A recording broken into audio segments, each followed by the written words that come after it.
الطريق إلى انتصار أكتوبر العظيم. مذبحة بحر البقر، شهداء في عمر الزهور.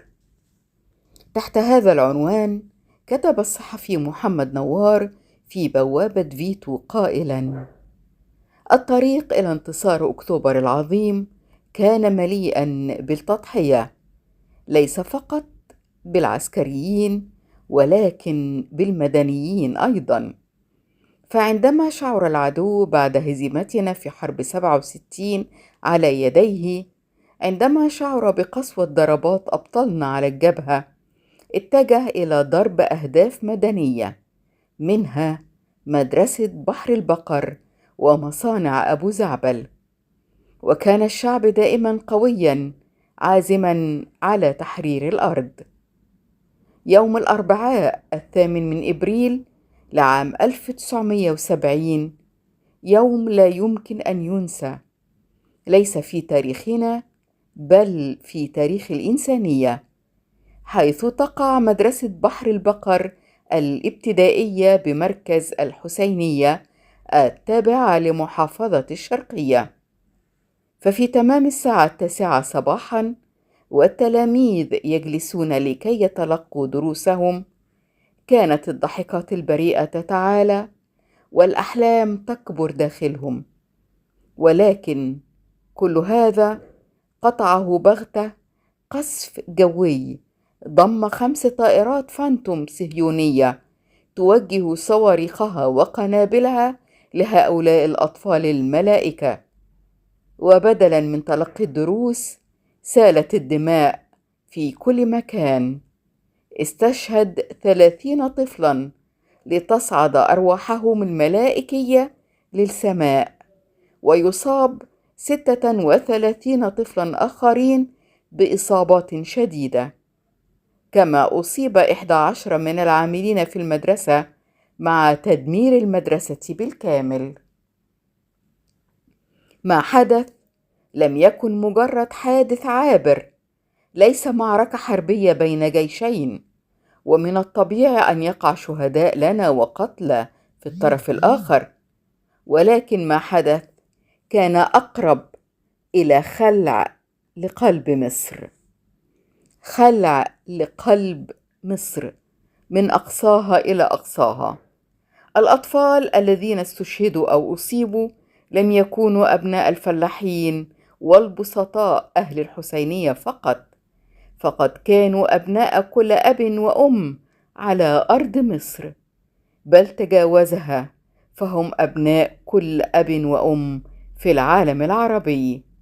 فزع الجميع، ولكن العالم المتحضر لم ينتبه، لم يكن قد وصله صور الأطفال الممزقة من شظايا الصواريخ والقنابل، لم ينتبه إلى تمزيق أجساد أطفال أو أجساد ملائكية بسبب العدوان الإجرامي.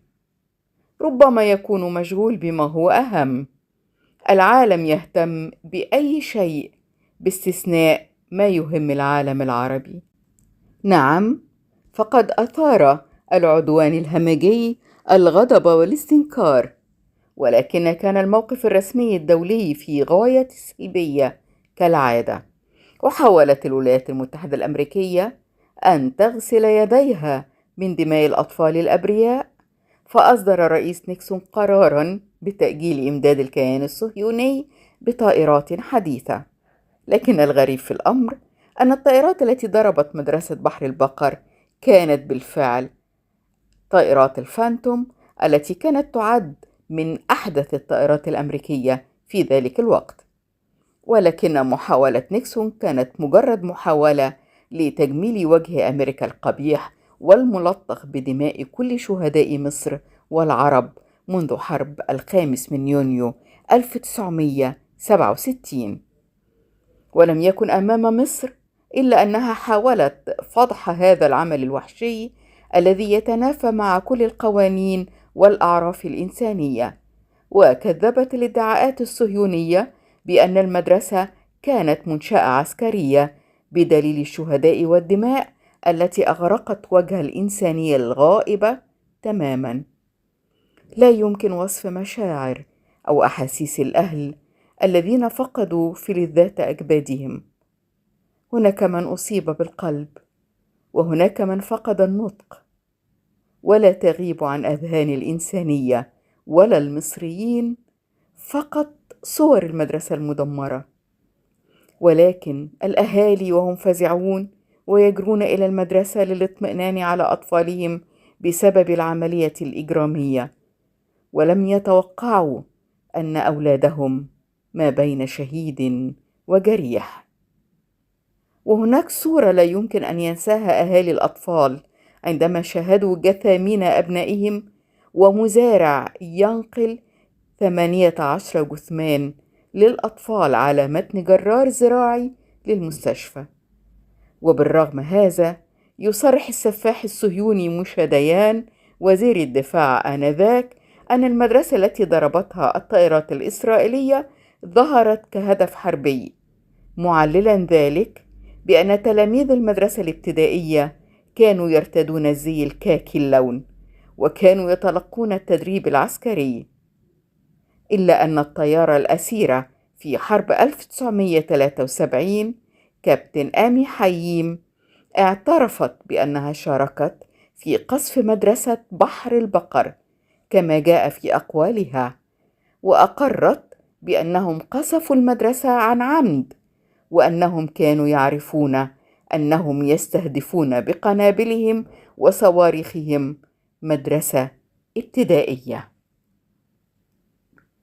وكان الشاعر الكبير صلاح جاهين رحمة الله عليه قد قام بتوثيق هذه المجزرة في رائعته الشعرية تحت عنوان الدرس انتهى لم الكراريس، والتي لحنها الموسيقار سيد مكاوي وتغنت بها الفنانة شادية. وهذه بعض أبيات صلاح جاهين التي يقول مطلعها: الدرس انتهى، الدرس انتهى لم الكراريس، بالدم اللي على ورقهم سال في قصر الأمم المتحدة، مسابقة لرسوم الأطفال. إيه رأيك في البقع الحمراء يا ضمير العالم يا عزيزي؟ دي الطفلة مصرية وسمرة كانت من أشطر تلاميذي، دمها راسم زهرة، راسم راية ثورة، راسم وجه مؤامرة، راسم خلق جبارة، راسم نار، راسم عار عالصهيونية والاستعمار والدنيا اللي عليهم صبرة، صبرة وسكتة على فعل الأباليس. الدرس انتهى لموا الكراريس. ايه رأي رجال الفكر الحر في الفكرة دي المنقوشة بالدم من طفل فقير مولود في المر، لكن كان حلو ضحوك الفم.